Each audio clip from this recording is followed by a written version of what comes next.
So week 6 has wrapped up, and it was another insane week of football, possibly the craziest week of football so far this season.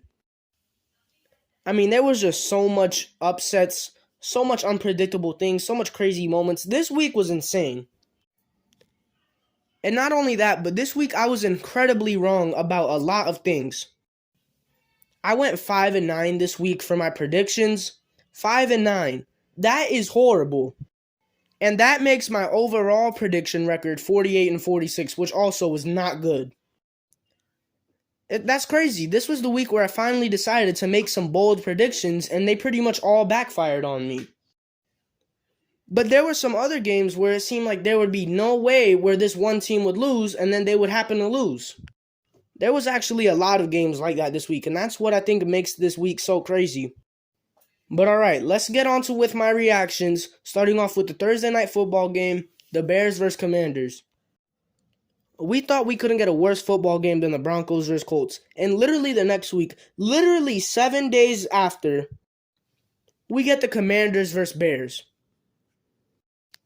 This game ended up finishing with the Commanders taking the win, 12-7. I mean, what an all-time classic. I didn't watch most of this game because why would I decide to put myself through that? But from what I did see, Justin Fields continues to struggle. And yes, most of it is Justin Fields' fault. He's just not there yet in terms of being a great quarterback. He's still got a lot of developing to do. However, it's not like his situation is making it any better. His surrounding pieces, his offensive line is getting him killed every game. And he pretty much just has zero actual threats to throw to other than Darnell Mooney. So yeah, Justin Fields continues to struggle. The Bears offense as a whole just continues to struggle. They only scored 7 points this game. And as for the Commanders, I don't really got much to say about them other than Brian Robinson. His story is just crazy, and he had a great game running the ball. 17 carries, 60 yards, and a touchdown. I mean, just considering what had happened to him, and now he's coming out and playing great football. I mean, it's just really nice to see. Alright, now let's move on to the Sunday games with the Ravens versus the Giants. This was one of the many games I was wrong about. The Ravens, they blew a double-digit lead again. This is getting ridiculous. This keeps on happening again and again. I don't know how. And it is just very concerning. Also, the Giants might be like the best late game time team in the NFL. I said that wrong, but the Giants might be like the best team in the NFL when it comes down to the late game, basically the fourth quarter.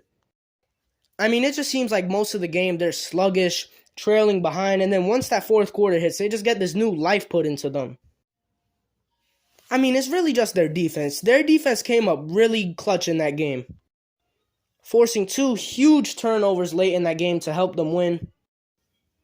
I mean, their defense looked elite in the fourth quarter.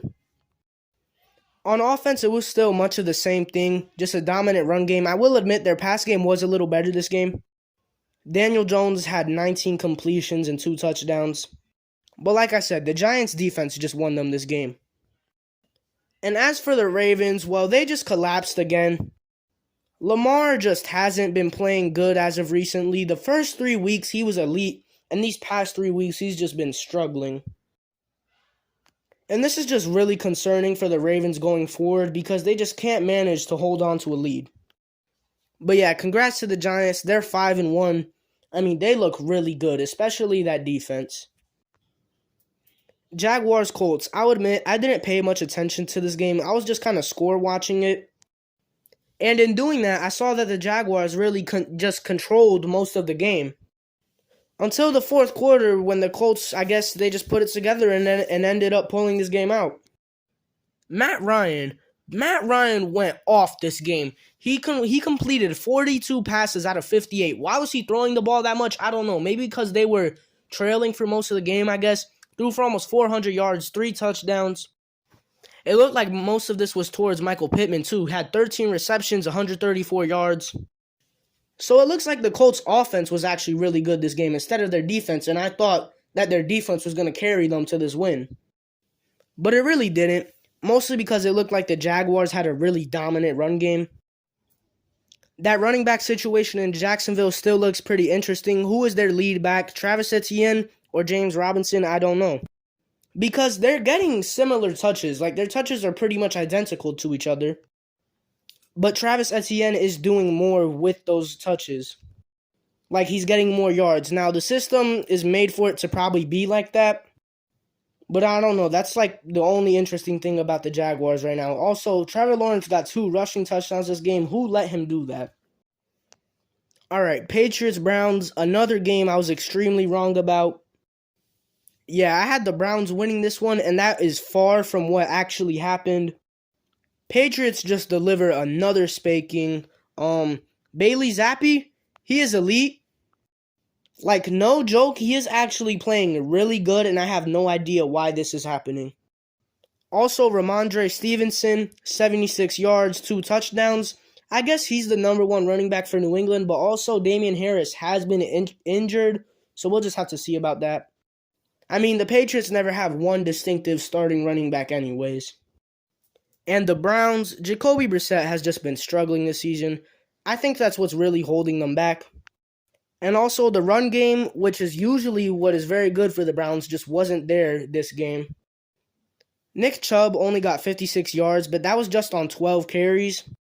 So it looked like the Browns just stopped giving him the ball, maybe because they were trailing most of the game. But the Patriots' run defense is also very good. But yeah, I'm going to stop doubting the Patriots. As long as they have Bill Belichick and a competent defense, they'll always be a somewhat solid team. Bengals Saints, going into this game, I had the Saints winning it. And they actually were winning through most of it, and I thought that I just made a great, bold prediction, but then they just fell apart in the fourth quarter. Really, the whole second half. They only scored 6 points in the second half compared to the Bengals' 16.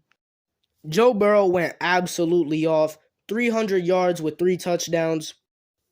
Most of that was to Jamar Chase, who ended up finishing with 7 catches, 132 yards, and 2 touchdowns. Of course I had to play him in fantasy. But yeah, there's not really much more I got to say about this one. Bengals' offensive line still struggled a bit, allowing 3 sacks. They didn't struggle more than the Saints' defense, though, who once again did not have a good week. I just might not be watching Saints games close enough, but why is their defense playing bad all of a sudden?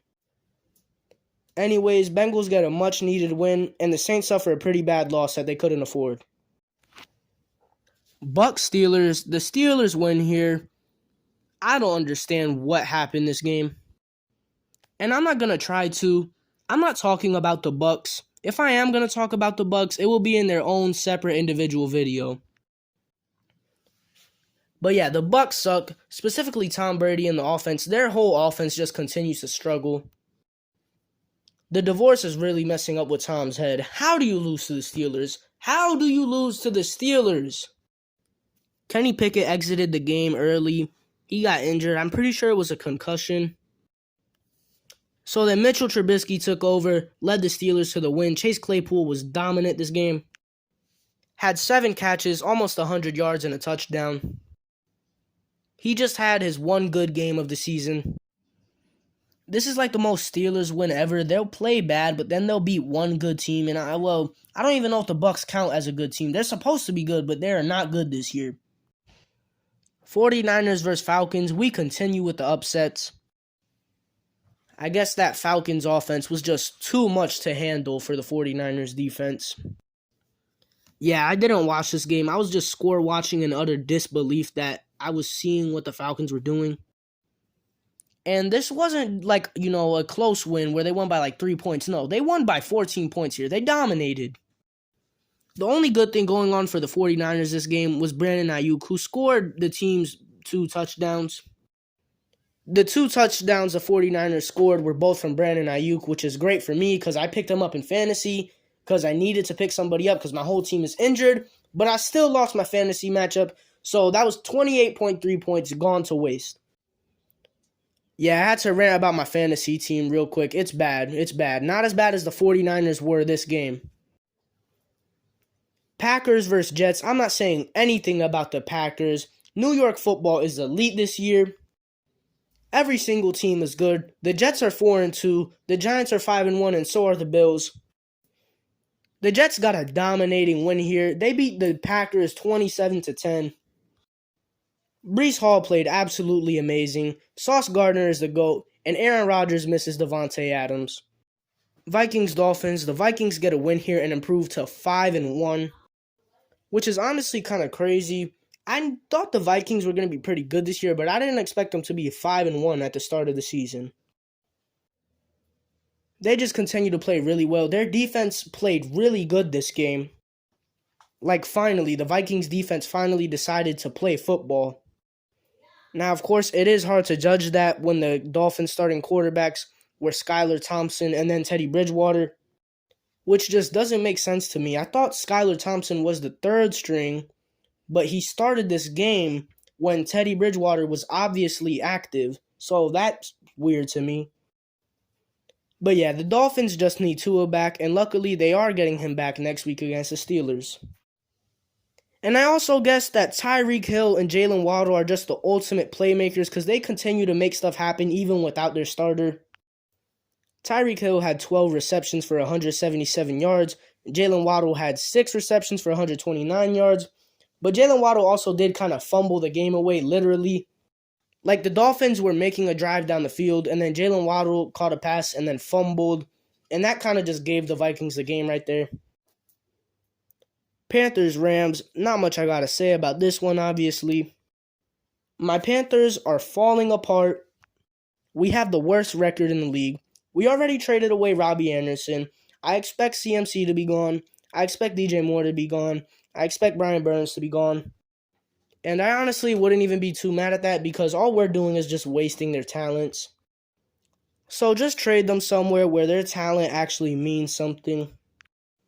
Yeah, that's it for that one. The Rams, they got to win, but they played the worst team in the league. They should have won. Cardinals Seahawks, what is wrong with the Cardinals? Like, what is actually wrong with them?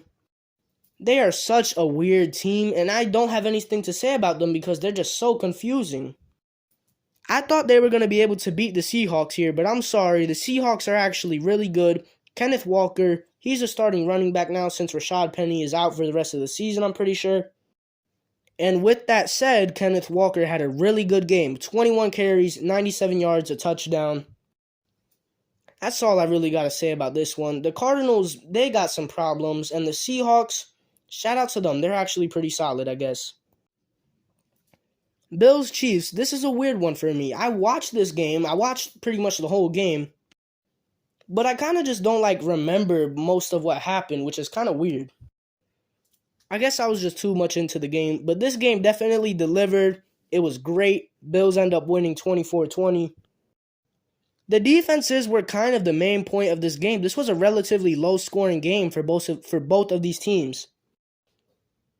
But nonetheless, both quarterbacks were still out there slinging it around. Josh Allen finished with 329 yards, 3 touchdowns, and the big thing is that he had zero interceptions.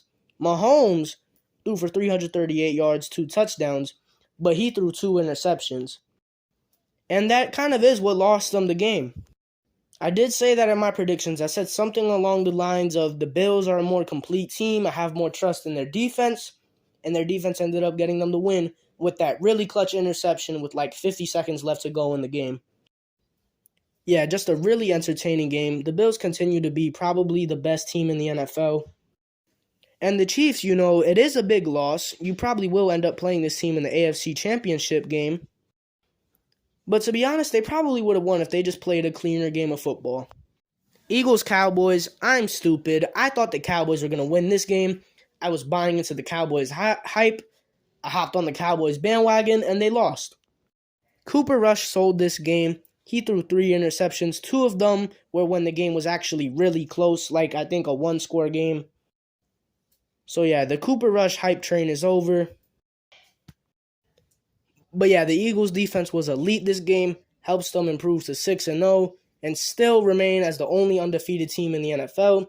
And as for the Cowboys, well, I'm pretty sure they're getting Dak back next week, so that's great for them. Really, the Eagles just played better defense, and that's what ultimately won them the game. Because their defense was able to set their offense up, and you know how all that works. Monday Night Football, Broncos-Chargers. I was going with the Broncos this game. I thought they were going to finally put it together on offense, and they did do that through the first 2 quarters, but when the second quarter hit, they were just back to how they were previously. Russell Wilson, I'm pretty sure he only just threw for like 15 yards in the second half.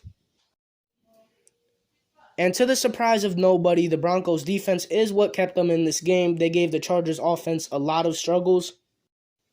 However, the Broncos just couldn't get anything going on offense after the first 2 quarters. And the Chargers, while they really couldn't do much either, they still ended up pulling out this game. Dustin Hopkins, he's the GOAT. He won them this game. Like, the Chargers only had 1 touchdown. The rest of their points were just off of field goals from Dustin Hopkins, who literally had like 1 leg the whole game. But yeah, this was a pretty okay game through most of it, even though it was kind of low scoring. This was just a real defensive game. The Chargers defense finally played good this season. But I mean, it was against like one of the worst offenses in the NFL, so is it really that impressive? And it is now time for my team of the week. At quarterback, I got 3 options: Joe Burrow, Josh Allen, or Matt Ryan. All 3 of these quarterbacks also won their games, which just makes the choice even harder. But I'm going to give it to Josh Allen. He also did very well in the running game. And he also just beat a harder team, one of the best teams in the league, in the Chiefs. Running back, I'm going to go with Kenneth Walker. The rookie had a breakout game. That's great to see. Could also go with Ramondre Stevenson because he also played very well, getting 2 touchdowns for the Patriots. And then for receiver, I'm going to go with Jamar Chase. That one's self-explanatory. He dominated that game. And then defense, I could give it to the Giants, I could give it to the Bills, and I could also give it to the Eagles. Now, I know all these teams might have allowed more points than a team like the Jets or something, but I just think they made bigger plays when it mattered most. And considering that, I'm going to give it to the Bills. They played very well against the Chiefs' high-powered offense. And the biggest play of the game was on defense when they picked off Mahomes with, like I said, 50 seconds left in the game, I think it was, to win the game. So defense, I'm going with the Bills. But yeah, that's my Week 6 reactions. Another great week of football. That's all I really got to say. Peace.